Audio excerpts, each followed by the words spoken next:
दिन वो शो में? साहब मैं कोई भी शो में नहीं गया था साहब, मैं सच बोल। झूठ मत बोल। साहब मुझे छोड़ दो साहब, मैं सच। सर, इसके पॉकेट से एविडेंस मिला है। ये क्या है? सब मुझे नहीं मालूम साहब ये क्या है।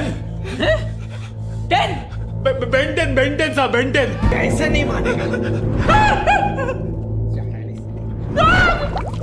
सॉरी साहब, नहीं था साहब, मैं सच्ची नहीं था। ए तू मेजर टेप निकाल, मेजर टेप निकाल। साहब मेजर टेप नहीं, साहब मेजर टेप नहीं, साहब मेजर टेप निकाल। साहब मेजर टेप नहीं, साहब सॉरी साहब, साहब दूध का दूध और पानी का पानी। साहब बेइज्जती हो जाएगी साहब। असली मिथपैट का छोटू तो यहाँ पे है।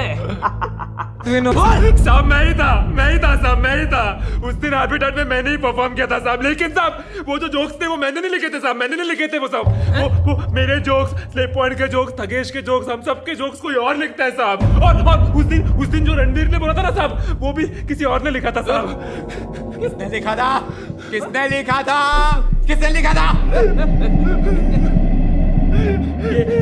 ये साहब थे, ये साहब ने मेरे जोक्स लिखे साहब। साइमन को तो बनानी है video, Simon slip point script लिखता है भाई, साइमन बहुत सारे यूट्यूबर्स के वीडियो